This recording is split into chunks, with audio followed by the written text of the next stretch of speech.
عبده ورسوله صفيه وخليله جاءنا بالهدى ودين الحق ليظهره على الدين كله وكفى بالله شهيدا. يقول تبارك وتعالى في كتابه العزيز: أعوذ بالله من الشيطان الرجيم فبشر عبادي الذين يستمعون القول فيتبعون أحسنه أولئك الذين هداهم الله وأولئك هم أولو الألباب. Sadaqallahul azim. Bapak Ibu yang dirahmati oleh Allah, puji syukur kita panjatkan kehadirat Allah Subhanahu wa taala. Pada pagi hari ini kita dipertemukan kembali oleh Allah Subhanahu wa taala dalam majlis ilmi insyaallah penuh keberkahan di tempat yang mulia, di saat yang mulia di mana baginda Rasulullah sallallahu alaihi wasallam mendoakan kepada kita agar kita diberi keberkahan. Umat muslim ini kita usahakan sebagaimana sabda Rasulullah sallallahu alaihi wasallam, salat subuhnya itu di masjid, Pak. Salat subuhnya itu di masjid. Kenapa? Karena doa Rasulullah sallallahu alaihi wasallam itu, ya Allah berkahi umatku di waktu pagi. Ya, kita usahakan betul bagaimana kita itu salat subuhnya itu di masjid. Ya, salat berjamaah. Mengingat akan doa Rasulullah sallallahu alaihi wasallam, insyaallah hidup kita ini penuh dengan keberkahan. Bapak Ibu yang dirahmati Allah, satu ketika ada seorang Arab dunung datang kepada baginda Rasulullah sallallahu alaihi wasallam. Lalu orang ini bertanya, "Ya Rasulullah, aqaribun rabbuna am ba'id?" Ya Rasulullah, apakah Tuhan kita ini jauh atau dekat? Fasakata Nabi sallallahu alaihi wasallam. Nabi diam. Ketika ditanya tentang apakah Tuhan kita ini jauh atau dekat, Nabi diam. Kemudian Allah Subhanahu wa taala turunkan ayat menjadi asbabun nuzul. Ayat ini adalah wa idza sa'alaka ibadi anni fa inni qarib. Kata Allah Subhanahu wa taala, kalau ada hambaku bertanya kepadamu tentang aku, fa inni qarib, sesungguhnya aku ini dekat. Dijawab langsung oleh Allah Subhanahu wa taala, fa inni qarib ujibu da'watad da'i idza da'ani. Aku senantiasa mengabulkan doa-doa orang yang mau berdoa kepadaku. Ya. Bapak Ibu, di dalam beberapa ayat Al-Qur'an itu banyak persoalan-persoalan ditanyakan kepada baginda Rasulullah sallallahu alaihi wasallam. Yas'alunaka 'anil anfal. Mereka akan bertanya kepadamu wahai Muhammad tentang harta pampasan perang. Qul, katakan. Yas'alunaka 'anil khamri wal maisir. Mereka akan bertanya kepadamu wahai Muhammad tentang apa? Tentang khamar dan judi. Qul, katakan. Ya, banyak persoalan-persoalan itu ditanyakan kepada baginda Rasulullah sallallahu alaihi wasallam. Allah katakan apa? Qul, katakan. Allah kasih bocoran itu. Agar apa? Agar tidak nampak gagap. Ya, sebagai seorang pemimpin, sebagai seorang nabi, ya kalau ditanya persoalan kemudian gagap, apalagi pelangak-pelongo, nggak lucu. Kalau ada seorang pimpinan ditanya satu hal, kemudian pelangak-pelongo, itu bukan urusan saya, itu aku nggak tahu, nggak lucu, Pak. Maka Allah Subhanahu wa taala itu kasih bocoran, Qul, katakan. Yas'alunaka 'anil mahid. Mereka akan bertanya kepada wahai Muhammad tentang haid. Qul, katakan. Jadi Allah Subhanahu wa taala kasih bocoran itu, kasih jawabannya. Tetapi itu masalah ini, wa idza sa'alaka ibadi anni fa inni qarib. Kalau ada seorang hambaku bertanya kepadamu tentang aku, Allah tidak katakan qul. Katakan wahai Muhammad. Tapi Allah Subhanahu wa taala jawab langsung, fa inni qarib ujibu da'watad da'i idza da'ani. Aku ini senantiasa mengabulkan doa-doa apabila mereka itu mau berdoa kepadaku. Dengan syarat apa? Idza da'ani. Allah Subhanahu wa taala itu sebagai hukum kausalitas, ya, sebab musabab, ada 3 hal di dalam Al-Qur'an, Pak. Kata Allah Subhanahu wa taala, "Ud'uni astajib lakum." Berdoalah kalian kepada aku akan kabulkan doa-doa kalian. La in syakartum la azidannakum. Kalau kalian itu bersyukur, kami akan tambah, kata Allah Subhanahu wa taala. Itu hukum ini, hukum apa sebab-sebab. Fadhkuruni adzkurukum. Ingatkan kalian kepadaku, aku akan ingat kepadamu. Ini hukum kausalitas. Ya. Kalau kita mau mengingat Allah, Allah akan ingat kepada kita. Kalau kita mau berdoa kepada Allah Subhanahu wa taala, kita akan dikabulkan doa-doa kita. Kalau kita mau bersyukur kepada Allah Subhanahu wa taala, maka Allah akan tambah nikmatnya kepada kita. Ya, ini hukum kausalitas. La in syakartum la azidannakum. Fadhkuruni adzkurkum. Ud'uni astajib lakum. Bapak Ibu yang rahmatullah, di dalam Al-Qur'anul Karim ada beberapa istilah berkaitan dengan doa ini. Ada yang disebut dengan al-isti'anah. Al-isti'anah itu kita minta tolong pada Allah Subhanahu wa taala. Makanya ketika kita baca surat Al-Fatihah, ini seringkali kita ulang-ulang. Kita ungkapan apa? Iyyaka na'budu wa iyyaka nasta'in. Ya Allah, kepadamu lah aku menyembah, kepadamu lah, hanya kepadamu lah kami minta tolong. Ya, ini Allah Subhanahu wa taala tidak menggunakan redaksi biasa. Redaksinya itu beda. Kalau redaksi biasa sederhana, na'budu iyyaka, na'budu iyyaka, aku menyembahmu ya Allah. Nasta'inu iyyaka, aku minta tolong kepadamu ya Allah. Itu redaksinya biasa. Tetapi Allah Subhanahu wa taala di dalam ayat ini dibalik oleh Allah Subhanahu wa taala, iyyaka na'budu wa iyyaka nasta'in. Dan iyanya itu didahulukan. Untuk apa? Sebagai seakan-akan kita mengatakan, ya Allah, hanya kepadamu lah aku menyembah. Ya Allah, hanya kepadamu lah kami minta tolong. Menurut para ulama memberi pengertian itu hanya kepada Allah. Itu khususnya Pak. Kalau redaksinya na'budu iyyaka, na'budu wa nasta'inu iyyaka, itu bisa berarti biasa. Boleh jadi kita menyembah Allah Subhanahu wa taala, kita juga menyembah yang lain. Atau nasta'inu iyyaka, aku minta tolong kepadamu. Ya. Tetapi ungkapan iyyaka na'budu wa iyyaka nasta'in itu menunjukkan kepada khususiyah. Itu yang namanya al-isti'anah. Ya, kita minta tolong kepada Allah Subhanahu wa taala untuk hal apa saja, Pak. Untuk minta tolong kepada Allah Subhanahu wa taala untuk segala hal. Kita minta tolong kepada Allah Subhanahu wa taala, jangan sampai kenapa seorang muslim itu ya ada yang disebut dengan salat istikharah. Ya, kalau kita ingin melakukan satu hal, ya, kita agak bingung, maka salat istikharah. Agar apa? Melibatkan Allah di dalam setiap aktivitas kita. Termasuk ucapan bismillah itu, Pak. Bergerak bismillah, ini bismillah, ini bismillah. Apa? Itu mengikutkan Allah dalam segala aktivitas kita. Ya. Orang kalau semata-mata mengandalkan kemampuan dirinya, ini sombong. Mengandalkan kemampuan pikirannya, hartanya, badannya, dan segalanya, sombong. Ya. Enggak mengaitkan Allah Subhanahu wa taala dalam segala aktivitasnya. Seakan-akan dirinya itu mampu melakukan segalanya. Sombong.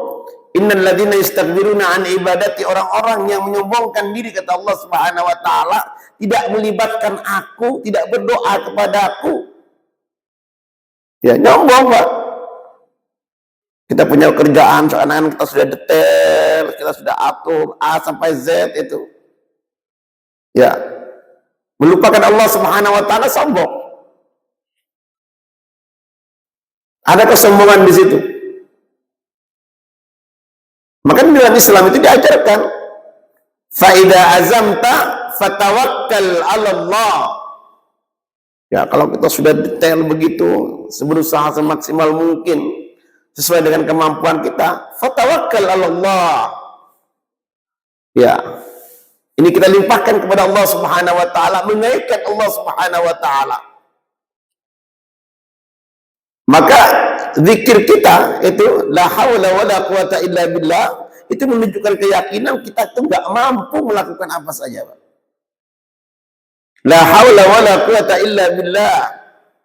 Kita enggak mampu melakukan segala sesuatu kecuali dengan izin Allah Subhanahu wa taala. Beberapa pertemuan saya pernah ceritakan itu bagaimana seorang miliarder, orang Mesir kaya raya, ya, hartanya melimpah ruah, ya, tapi nggak punya anak, Pak. Nggak punya anak. Dia sudah berusaha kemana-mana cari dokter yang paling ahli agar istrinya bisa hamil. Dia datang ke Perancis, dia datang kemana, datangi. Setiap mendapatkan informasi di mana bisa punya anak, dia datangi, Pak. Ya, dia datangi. Dia usahanya sudah semaksimal mungkin, tapi melupakan Allah Subhanahu wa taala. Baru satu kejadian, ya, ketika dia mendapatkan satu proyek besar, panggil karyawannya, kemudian ada karyawannya yang bawa ketika rapat penting itu, bawa anak kecil. Bawa anak kecil dalam rapat penting itu, Pak. Ya, bawa anak kecil. Namanya anak kecil, loncat sana, loncat sini, teriak sana, teriak sini, Pak. Keliling, kadang-kadang naik ke meja, naik ke kursi. Ya, ini proyeknya besar. Lalu sang big boss itu bilang apa? Apa namanya? Saya perhatian kepada anak kecil. Dia nggak peduli dengan proyeknya yang besar itu. Ayahnya mengatakan, hal tiqdar, apakah kamu mampu punya anak seperti ini?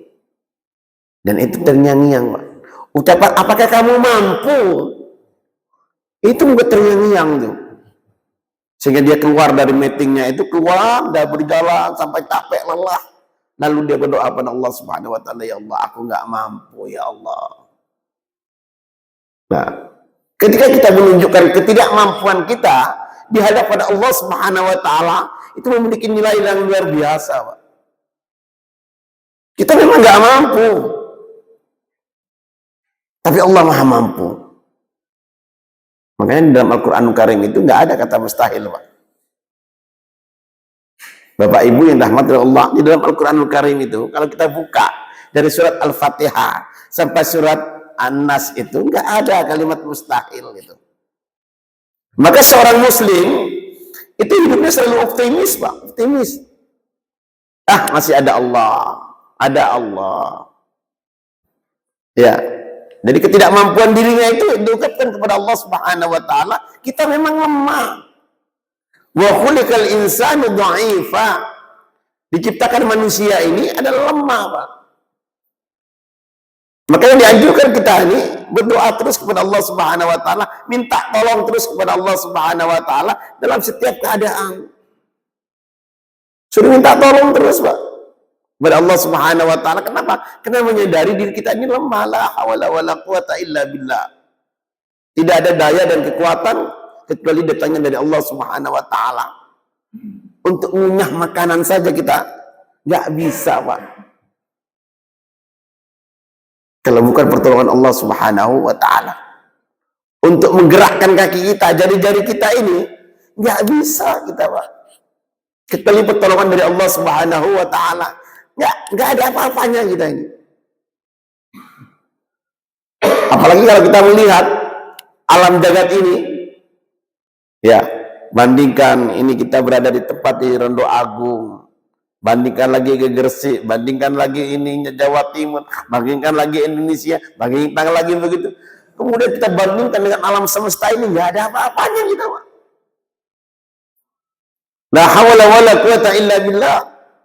Maka sang big boss tadi ketika menyadari diri, ya Allah, aku nggak mampu, ya Allah, tapi Engkau Maha mampu, ya Allah. Maka kehidupan seorang mukmin itu masih ada Allah. Senantiasa optimis, Pak. Menghadapi kehidupan itu senantiasa optimis. Kenapa? Masih ada Allah yang maha segala-galanya. Ya, terkadang kita ini melakukan sesuatu, bersikap itu mengukur dengan kemampuan kita, Pak. Ini kekeliruan kita ini begitu. Kita mengukur dengan kemampuan kita. Lupakan kemampuan Allah Subhanahu wa Ta'ala. Saya sering sampaikan itu, kalau ada orang ngajak haji, ngajak melaksanakan ibadah umroh, melaksanakan ibadah haji, jawabannya itu insya Allah. Ya, yang mantap gitu, Pak. Terkadang kita ini di masyarakat kita, ketika kita ajak haji, ketika kita ajak umroh, jawabannya apa? Oh, dari mana uangnya itu? Kerjaan saya aja nggak jelas. Makan kadang-kadang pagi makan, sore nggak makan. Ya, itu yang langsung yang ada dalam pikiran kita. Kita lupakan Allah Subhanahu wa Ta'ala. Ya, saya sering kasih motivasi begitu. Kita lupakan Allah Subhanahu wa Ta'ala. Kenapa kita nggak jawab? Insya Allah, doakan ya. Doakan saya itu bisa melaksanakan haji, saya bisa melaksanakan umroh. Kita ingat sabda Rasulullah sallallahu alaihi wasallam, "Ana inda dhanni abdi bi." Kata Allah Subhanahu wa Ta'ala, saya ini sesuai prasangka hambaku kepadaku. Kalau seseorang itu merasa nggak memiliki Allah, ya nggak ada tuh, Pak. Optimis yang semacam itu selalu merasa lemah, selalu merasa nggak bisa, selalu merasa nggak mampu. Ini mustahil. Itu yang terjadi. Kita lupa dengan ayat-ayat Allah, innallaha ala kulli syai'in qadir, innallaha yaf'alu ma yurid. Kita lupa itu ayat-ayat itu. Kenapa? Kita mengukur kemampuan kita sendiri. Kita lupakan kemampuan Allah Subhanahu wa Ta'ala. Ya, ini al-isti'anah itu minta tolong kepada Allah Subhanahu wa Ta'ala. Istilah yang kedua itu adalah al-istighatsah. Ini sering kita dengar, Pak, ungkapan al-istighatsah ketika kita itu minta pertolongan Allah Subhanahu wa Ta'ala untuk hal-hal yang luar biasa, hal-hal yang besar, itu namanya al-istighatsah. Bagaimana baginda Rasulullah sallallahu alaihi wasallam ketika perang Badar itu, ya, ketika perang Badar Rasulullah sallallahu alaihi wasallam berdoa sedemikian rupa kepada Allah Subhanahu wa Ta'ala. Selendangnya jatuh, kemudian diambil oleh sahabat yang lain. Rasulullah berdoa terus kepada Allah Subhanahu wa Ta'ala untuk satu peristiwa yang besar. Maka ini dinamakan al-istighatsah. Kita minta tolong kepada Allah Subhanahu wa Ta'ala untuk hal-hal yang luar biasa. Ya. Ada dua istilah yang ketiga yang disebut dengan al-isti'adzah. Al-isti'adzah itu kita minta perlindungan kepada Allah Subhanahu wa Ta'ala. Ya. Kalau al-isti'anah minta pertolongan, al-isti'adzah minta perlindungan kepada Allah Subhanahu wa Ta'ala. Dan banyak hadis-hadis Rasulullah sallallahu alaihi wasallam mengajarkan kita bagaimana kita berlindung kepada Allah Subhanahu wa Ta'ala. Ya. Bapak Ibu yang rahmatnya Allah, ini Rasulullah sallallahu alaihi wasallam ajarkan doa-doa itu, Pak. Ajarkan doa-doa itu. Ya. Rasanya hampir setiap sisi kehidupan kita Rasulullah ajarkan doa-doanya itu. Segala persoalan hidup kita Rasulullah ajarkan itu doa-doanya. Allahumma inna na'udzubika minal hammi wal hazan. Ya Allah, aku berlindung kepadamu ya Allah. Dari apa? Dari perasaan gundah gulana dan rasa sedih. Ya, berlindung kepada Allah Subhanahu wa Ta'ala. Berlindung dari hal-hal yang buruk. Ya, ini doa yang luar biasa, Pak. Ya, pernah satu ketika seseorang itu melaksanakan ibadah umroh, dia bingung. Ya, lihat di kanan kiri yang berdoa begini, sini berdoa begini, ini yang satu lagi berdoa lain. Semuanya orang berdoa. Ini bingung nih. Orang yang melaksanakan ibadah umrah bingung. Ini minta apa ya kepada Allah Subhanahu wa Ta'ala. Akhirnya dia minta, ya Allah, aku memohon kepadamu ya Allah, apa yang mereka mohonkan kepadamu ya Allah. Ya, doanya luar biasa. Ya, Doanya luar biasa. Ya Allah, aku memohon kepadamu ya Allah apa yang mereka mohonkan kepadamu ya Allah. Dan aku berlindung kepadamu ya Allah apa yang mereka minta perlindungan kepadamu ya Allah. Dia nggak rinci, Pak. Doanya pada Allah Subhanahu wa taala nggak dirinci. Ya. Ya. Apa ini salah? Rasulullah Shallallahu alaihi wasallam ajarkan doa semacam itu kepada kita. Ya. Rasulullah Shallallahu alaihi wasallam ajarkan doa semacam itu. Ya Allah, aku memohon kepadamu ya Allah apa yang nabimu mohonkan kepadamu. Ya Allah, aku berlindung kepadamu ya Allah apa yang nabimu minta perlindungan kepadamu ya Allah. Ya, ini doa yang luar biasa. Itu diajarkan oleh baginda Rasulullah Shallallahu alaihi wasallam. Ya, doa yang semacam ini, doa combo semacam ini, apa namanya itu ya, sekali ucap tapi mencakup seluruhnya. Dan itu jawami'il kalim yang menjadi ciri khas baginda Rasulullah Sallallahu Alaihi Wasallam. Itu ungkapannya itu sedikit tapi mencakup seluruhnya. Luar biasa doa ini, Pak. Ya. Dan itu ciri khas baginda Rasulullah Sallallahu Alaihi Wasallam. Bagaimana Rasulullah Sallallahu Alaihi Wasallam mengajarkan kepada ibunda Aisyah. Ya, Rasulullah Sallallahu Alaihi Wasallam itu keluar sebelum subuh, Pak. Ya, salah seorang istrinya itu zikir kepada Allah Subhanahu wa taala. Zikir kepada Allah Subhanahu wa taala, berzikir sampai Rasulullah sallallahu alaihi wasallam kembali, ya, istrinya masih dalam keadaan begitu, berzikir kepada Allah Subhanahu wa taala. Akhirnya diajarkan zikir oleh baginda Rasulullah sallallahu alaihi wasallam, subhanallah wa bihamdi adada khalqihi wa ridha nafsihi wa zinata arsyihi wa midada kalimatihi. Melihat istrinya yang berzikir terus kepada Allah Subhanahu wa taala semacam itu, Rasulullah ajarkan satu zikir yang mencakup seluruhnya, Pak. Ya, subhanallah wa bihamdi adada khalqihi wa ridha nafsihi wa zinata arsyihi wa midada kalimatihi. Itu luar biasa, Pak, zikirnya, Pak. Nggak perlu kita hitung tasbih-tasbih banyak-banyak atau alat pengukur yang ini. Subhanallah wa bihamdi adada khalqi, ya Allah, subhanallah wa bihamdi, sebanyak bilangan yang engkau ciptakan. Luar biasa, Pak. Ya. Nah, kalau kita nggak punya kesempatan, punya waktu yang luas, ya kita lakukan apa yang diajarkan oleh baginda Rasulullah Sallallahu Alaihi Wasallam. Kalau kita nggak bisa merinci sudah apa aja sih yang mau diminta oleh Allah Subhanahu Wa Taala, ya minta doa combo semacam tadi. Ya Allah, aku memohon kepadamu ya Allah apa yang Nabi mohonkan kepadamu ya Allah. Gak mungkin baginda Rasulullah Sallallahu Alaihi Wasallam itu minta hal-hal yang kurang bagus. Pasti mintanya hal-hal yang baik-baik. Gak mungkin baginda Rasulullah Sallallahu Alaihi Wasallam minta perlindungan kepada Allah Subhanahu Wa Taala yang tentunya hal itu gak baik. Maka doa kita, daripada kita merinci ya Allah, Innova ya Allah, ya Allah, Fajero ya Allah, ya Allah ini ya Allah, ya Allah ini ya Allah, terlalu detail itu. Ya, terlalu detail, Pak. Maka kita mohon pada Allah Subhanahu Wa Taala dengan doa-doa yang diajarkan oleh baginda Rasulullah Sallallahu Alaihi Wasallam. Bapak Ibu dirahmati Allah. Pada pertemuan kita yang lalu kita telah bahas tentang apa yang disebut dengan wirid pagi, wirid malam, ya. Ya, saya masih ingat ini tentang karena ada beberapa wirid malam, ada beberapa wirid siang. Kita sudah bahas tentang wirid siang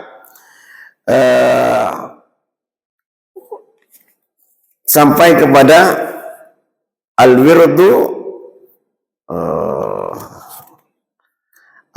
tsalis min waqti duha ila zawal. Ya. Wirid itu adalah sesuatu hal, doa atau zikir yang kita lakukan secara istiqomah. Itu namanya wirid. Kalau kita punya amalan, ya, kalau kita punya amalan dan itu kita lakukan secara kontinu, walaupun itu kecil, itu namanya wirid. Ya. Maka al-wirdut tsalis, wirid yang ketiga daripada wirid pada siang hari ini adalah min waqtid duha ila zawal. Wal wadifatu fi hadzal waqti al-aqsamil arba'a wa ziyadatil amrayni. Ya. Ini apa yang bisa kita lakukan pada siang hari ini ketika waktu duha itu adalah al-istighal bil kasbi wal ma'ash. Ya, kita kerja, Pak. Nggak boleh kita nganggur, Pak. Seorang mukmin itu harus punya kemampuan. Kemampuan untuk apa? Untuk bisa menghasilkan. Dia tidak boleh jadi beban orang lain. Makanya Umar bin Khattab itu sangat marah ketika ada seorang pemuda ada di masjid terus. Ya. Umar bin Khattab marah, Pak. Ya, waktunya kerja. Waktunya sholat gitu. Yang sering terjadi ini kita waktunya sholat kerja. Waktunya kerja, kita diem di masjid. Ini keliru. Ya. Maka wirid yang ketiga adalah al-istighal bil kasbil ma'ash wa huduris suq. Berniaga ke pasar. Fa in kana tajran falyastajib bisidqin wa amanah. Kalau seseorang itu selaku seorang bisnismen, seorang pedagang, ya dagang dengan jujur dan penuh amanah. Ya. Ini yang bisa kita lakukan. Yang kedua, watsani al-qailulah. Qailulah, tidur siang, Pak. Ya, perlu tidur siang apa? Agar kita bisa bangun. Gak boleh kita terlalu capek di pagi hari, di siang hari, sehingga kita tidak bisa bangun malam. Itu ada disunahkan kita qailulah, istirahat. Ya, ini sudah dikenal. Fa innaha mimma tu'inu ala qiyamil lail. Karena tidur siang ini bisa menolong kita, membantu kita untuk bisa bangun malam. Ya.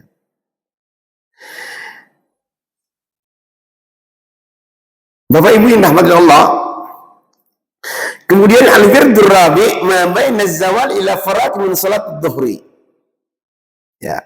Kemudian wirid yang keempat setelah kita ini dari matahari tenggelam itu matahari tergelincir pada siang hari, apa yang bisa kita lakukan? Fayam bagilahu fi hadzal waqti idza adzana al-mu'adzin ayujibu bi misli qawlihi yaqul fayusalli 4 rakaat fayastahibu ayyutilahunna fa inna abwabas sama tuftahu ina idin summa yusalli dhuhr. Ya, ini waktunya salat duhur. Ya, salat artinya salat. Ini menjadi wirid, menjadi kewajiban kita untuk melaksanakan sholat. Wal wirdul khamis man ba'da dzalika ila al-'asr. Setelah sholat duhur, apa yang bisa kita lakukan? Fa yastahibbu lahu fi hadzal waqt al-istighal bidzikri was salat wa fununul khair min afdal al-a'mal. Intidarus shalah ba'da shalah. Kenapa? Menunggu waktu sholat, setelah kita sholat, itu dicatat oleh Allah Subhanahu wa Ta'ala. Dicatat oleh Allah Subhanahu wa Ta'ala, kita dalam keadaan sholat, Pak. Maka Gus Baha itu pernah mengatakan, bagaimana kalau kita itu hidupnya kita husnul khatimah. Ya, salah satu triknya, kiatnya bagaimana nih husnul khatimah, ya di benak kita ini, dalam pikiran kita ini, ya senantiasa menunggu, Pak. Ya, jangka panjangnya menunggu mati, jangka pendeknya menunggu waktu sholat. Ya, menunggu waktu sholat. Kita nih habis sholat subuh. Habis sholat subuh, nunggu apa? Nunggu sholat duhur lah. Ya, ini di benak kita menjadi prioritas utama itu menunggu sholat duhur. Nanti selesai sholat duhur, di benak kita apa? Nunggu sholat asar. Begitu seterusnya. Jadi menjadi prioritas kita, Pak. Apa yang kita tunggu? Dua. Pertama, waktu sholat. Yang kedua apa? Nunggu giliran kita dipanggil oleh Allah Subhanahu wa Ta'ala. Maka kalau pola pikir kita semacam itu, insya Allah sudah khotimah, Pak. Ya, nunggu waktu sholat, nunggu panggilan kita, giliran kita kapan? Karena kita nggak tahu, Pak. Ya, nggak tahu kita ini.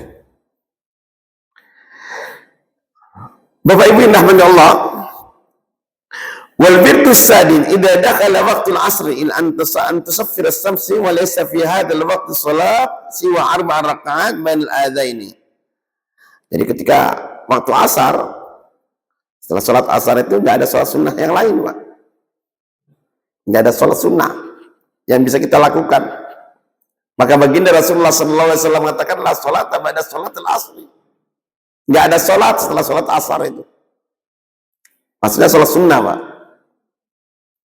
Kapan baru ada salat lagi? Setelah masuk maghrib. Ya. Setelah masuk maghrib. Ada yang disebut dengan salat mutlak. Tapi bukan di tempat di waktu-waktu yang ada larangan. Salat mutlak itu. La salata ba'da salatil asri, la salata ba'da salatil subhi. Enggak ada salat, Pak. Enggak ada salat sunnah, salat subuh enggak ada salat sunnah. Ada beberapa pandangan ulama, boleh kita melaksanakan salat itu yaitu salat jenazah atau salat tahiyatul masjid. Untuk salat-salat yang lain enggak ada. Ya, Bapak Ibu rahmatullah. Ini banyak kita melihat masyarakat kita ketika kita melaksanakan ibadah haji atau melaksanakan ibadah umroh, habis sholat subuh berdiri lagi dia, bukan sholat jenazah, sholat lagi, Pak. Nggak tahu sholatnya apa itu. Ya, alih-alihnya dalilnya apa? Mumpung masih di Mekah. Ya, mumpung masih di Mekah sholat itu. Iya. Jadi aja mumpung. Ya, semangatnya ibadahnya boleh, ilmunya enggak ada, Pak. Ya, sholat lagi. Ya, nggak tahu dalilnya dari mana itu. Bahkan ada pernah saya tanya, Pak, kenapa kok sholat lagi? Kan nggak ada ininya. Saya ingin mengganti sholat-sholat saya yang saya tidak tunaikan. Nggak tahu bagaimana dari segi fikihnya bagaimana. Okay. Bapak Ibu rahmati Allah, kemudian al-wirdus sabi, wirid yang ketujuh, ketika matahari mulai menguning sampai maghrib, qala Al-Hasan Al-Basri kanu ashaddu ta'dhiman li 'ashyin fi awwalin nahar wa yastahibbu fi hadzal waqti at-tasbih wal istighfar khassah. Ya, para sahabat itu di waktu pagi mereka semangat berdoa pada Allah Subhanahu wa Ta'ala. Ya, tetapi untuk di masa waktu yang asar, antara asar dan maghrib, apa yang diperbanyak? Tasbih. Fayastahibu fi hadzal waqt at-tasbih wal istighfar. Ucapan tasbih wal istighfar. Ya, makanya ayatnya itu idza jaa nasrullahi wal fath. Apa namanya? Idza jaa nasrullah. Ya. Penutupnya apa ayatnya itu? Fasabbih. Kok malah lupa saya, Pak? Kayaknya ini ya. Ya. Itu diperintahkan itu. Bertasbih dan istighfar. Ya, ketika turun ayat ini, ketika turun ayat surah ini, ya, Umar bin Khattab nanya kepada sahabat yang lain, ini apa sih makna daripada ayat ini? Ya, tanya sama sahabat. Dia duduk, sahabat Umar ini nanya si fulan. Data Ibn Abbas, Abdullah bin Abbas itu, yang masa kecilnya didoakan oleh baginda Rasulullah sallallahu alaihi wasallam, Allahumma faqihhu fid din wa 'allimhu ta'wil. Data Ibn Abbas. Lalu Umar bertanya, ini gimana? Bagaimana pandanganmu nih tentang surat ini? Surat An-Nasr itu. Ibn Abbas punya pandangan lain. Bahwasanya surat ini menunjukkan ajal baginda Rasulullah sallallahu alaihi wasallam itu sudah dekat. Dia punya pandangan beda dengan sahabat-sahabat yang lain. Surah ini turun, itu menandakan bahwasanya ajal baginda Rasulullah sallallahu alaihi wasallam sudah dekat. Fasabbih bismillah. Astagfirullahaladzim. Kok lupa ini, Pak? Gimana, Pak? Ayatnya, Pak?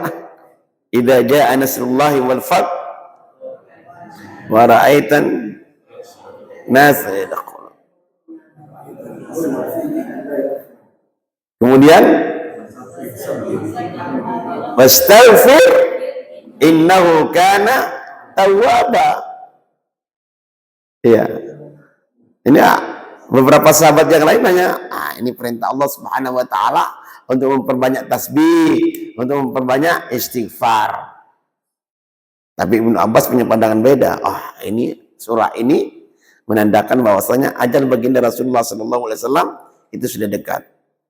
Ini sahabat-sahabat itu kalau waktu asar ke maghrib memperbanyak istighfar. Ya, sesuai dengan surah tadi yang kita baca tadi itu. Ya, ini menjadi wirid yang ketujuh. Bapak Ibu yang rahmatnya Allah, kemudian kita menginjak kepada zikru awradil lail. Wirid pada malam hari. Ya, setelah masuk asar, masuk maghrib. Ya. Kalau sudah masuk maghrib, fa idza gharibat as-salal maghrib, salat maghrib. Ya. Sahabat-sahabat kan yusalluna bainal maghrib wal isya. Sudah mulai, Pak. Sahabat-sahabat itu mulai memperbanyak sholat di situ antara maghrib dan isya. Ya, dengan sholat sunnahnya. Entah itu sholatnya apa, atau itu sholat mutlak, apakah sholat hajat atau sholat yang lain, sudah mulai memperbanyak. Ya. Kemudian di wirid yang kedua, setelah itu wa yastahibu ayyusalli bainal adaini ma'amkan. Salat di antara dua adzan, antara adzan dan iqamat itu memperbanyak di situ. Kemudian al-wirdus tsalis, wirid yang ketiga pada malam hari ini adalah tidur, Pak. Loh, kok tidur dihitung wirid ya? Tidur itu bisa menjadi wirid itu kalau kita memperhatikan tata caranya, adabnya. Maka tidur kita akan memiliki nilai ibadah.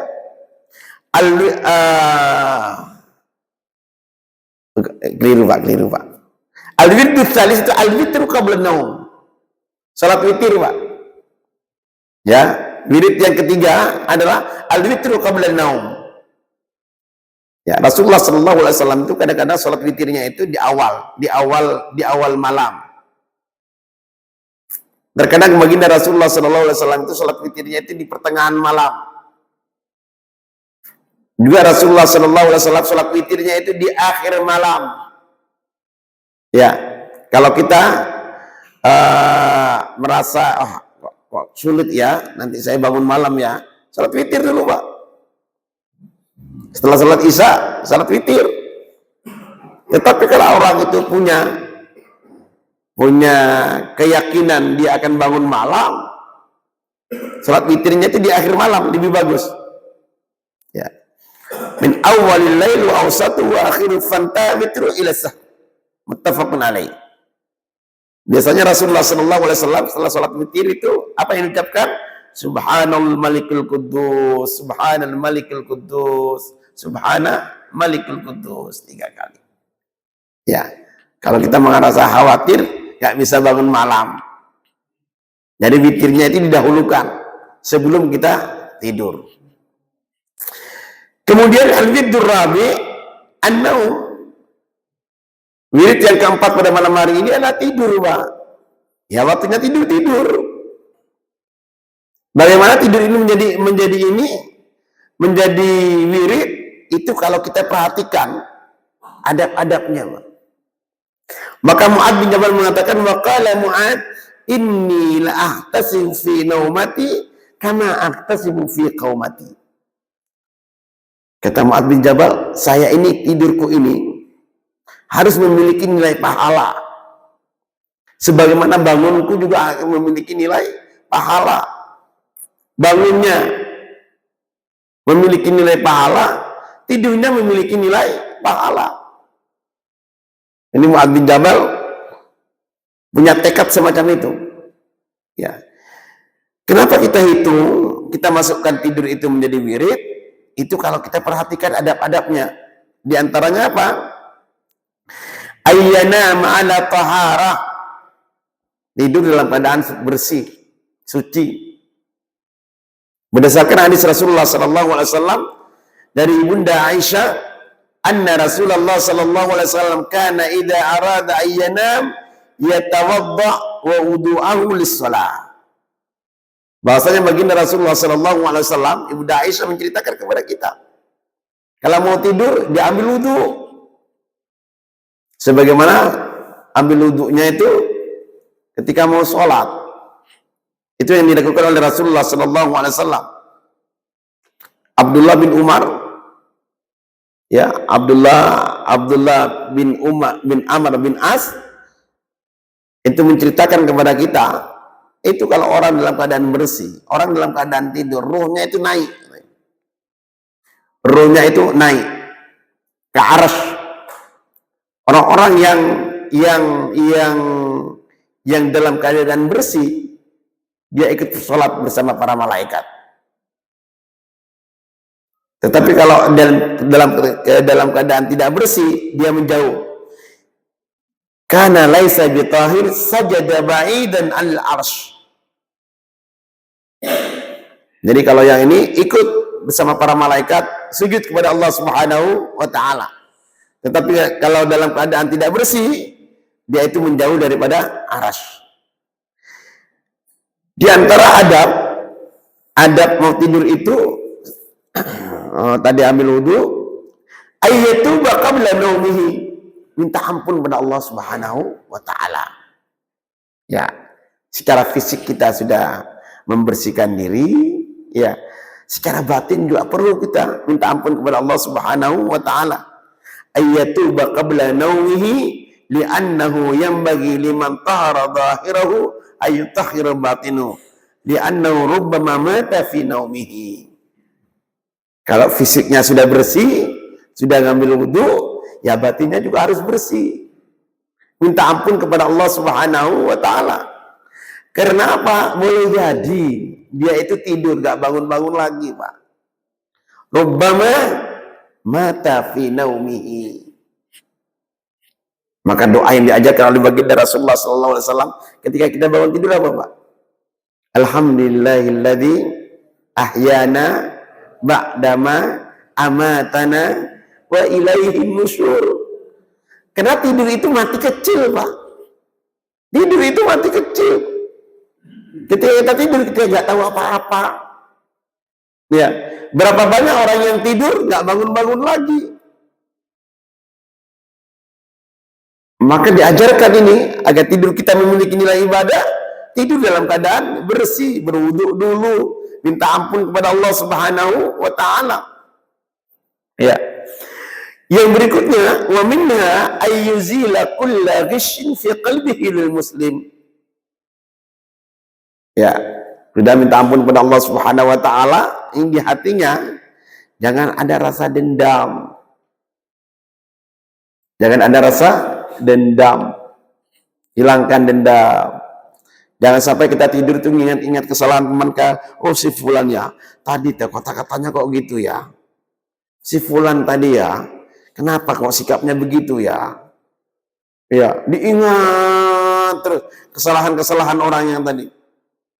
Ya, akhirnya Pak tidur daripada dendam, Pak. Jadi beban pikiran. Bapak Ibu yang rahmatnya Allah, kita teringat kepada hadis Rasulullah sallallahu alaihi wasallam di mana baginda Rasulullah sallallahu alaihi wasallam mengatakan yattali alaikumul an rajulun min ahlil jannah. Sebentar lagi akan muncul di hadapan kalian salah seorang daripada penghuni surga. 3 kali Rasulullah sallallahu alaihi wasallam itu ucapan itu. Sampai-sampai sahabat Abdullah bin Amr itu penasaran, kenapa sih Rasulullah sallallahu alaihi wasallam itu mengatakan 3 kali berturut-turut sebentar lagi akan muncul di hadapan kalian salah seorang daripada ahli jannah. Datang dia dekat, pura-pura ribut dengan orang tuanya. Sampai-sampai dia itu menginap di rumahnya 3 hari 3 malam. Abdullah bin Umar itu tidur di rumahnya sahabat yang dikatakan oleh Rasulullah SAW daripada penghuni surga. Ternyata amalannya biasa saja, sholatnya biasa, ngajinya biasa, puasanya biasa. Ya, 3 hari 3 malam Abdullah bin Umar itu nginap sebenarnya. Gak ada yang istimewa orang ini. Akhirnya dia apa? Dia jujur. Sebenarnya saya nggak ribut dengan orang tua saya nggak minggat dari rumah saya. Tapi kenapa Rasulullah mengatakan demikian? Ya, kata sahabat ini, ya itulah amalan saya. Sebelum Abdullah bin Umar itu pergi jauh, dia panggil. Begitulah amalan saya. Tetapi ketahuilah wahai saudaraku, ini di hati ini nggak pernah ada dendam. Nggak pernah ada dendam, Pak. Ini yang bikin ruwet hidup kita kan dendam, Pak. Ingat-ingat kesalahan orang terus. Ini yang bikin ruwet. Ya, si fulan kok tadi sikapnya kok begitu. Si fulan kok kata-katanya kok begitu ya. Dendam terus, Pak. Hanya terbawa dalam pikiran kita. Tidur itu terbawa. Ya. Nanti bangun tidur masih juga teringat itu lagi. Jadi energinya itu terkuras untuk hal-hal yang tidak bagus semacam itu.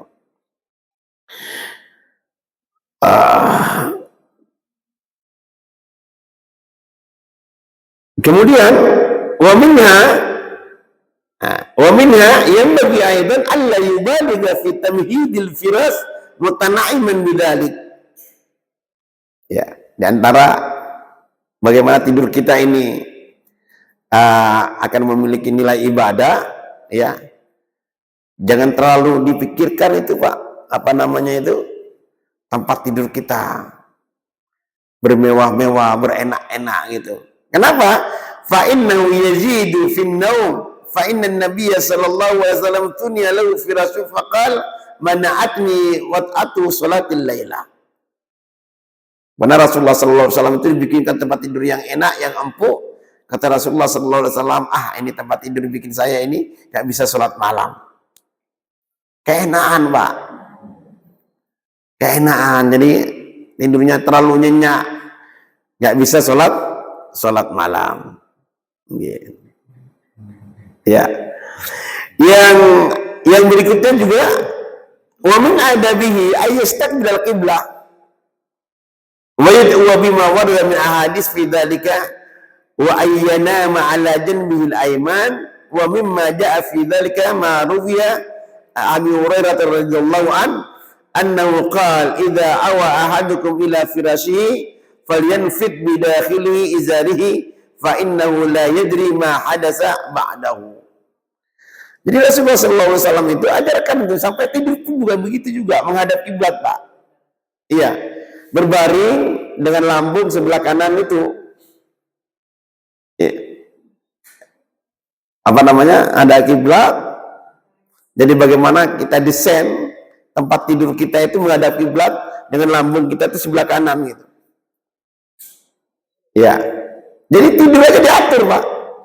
Kalau kita mau mengikuti sunnah Rasulullah Sallallahu Alaihi Wasallam. Hal-hal yang kecil-kecil yang remeh-remeh semacam itu diperhatikan. Bagaimana Rasulullah Sallallahu Alaihi Wasallam kalau mau tidur berdoa juga. Nabi ambil wudhu. Iya. Ini diajarkan oleh Islam. ambil wudhu, nggak ada dendam. Ya, tempat tidur kita jangan terlalu empuk biar bisa sholat malam. Keenakan ini tempat ini. Ya. Bapak Ibu yang rahman Allah, ini menjadi wirid yang ke berapa tadi itu? Yang keempat adalah tidur. Tidur itu memiliki nilai ibadah kalau kita perhatikan. Wirid yang kelima, yadkhulu bimadin fil awal ila ayyab qalal sudus wa dzalika waqtu sarif. Ya. Sudah masuk waktu malam, mau tidur apa? Ai salatil lail afdal qala nisful lail. Masuk di pertengahan malam, ada salat malam di situ. Menjadi wirid. Ya. Wal wird sadis min al-lail as-sadtul akhir wa waqtu sahur qala wa bi asharihim yastaghfirun. Masuk pada waktu sahur, ya. Setelah itu apa? Memperbanyak istighfar, Pak. Memperbanyak istighfar sesuai dengan firman Allah, wa bi asharihim yastaghfirun. Dan di waktu sahur mereka itu banyak istighfar. Ya, ini wirid siang hari, wirid pada malam hari. Bapak Ibu rahmatnya Allah, demikianlah barangkali kajian kita pagi hari ini. Mudah-mudahan ini bermanfaat dan kita bisa amalkan, Pak. Apa yang bisa mampu kita amalkan. Sedikit kalau kita amalkan itu lebih baik daripada kita punya ilmu banyak nggak diamalkan. Saya kira demikian. Ini juga harus menjadi wirid kita. Assalamualaikum warahmatullahi wabarakatuh.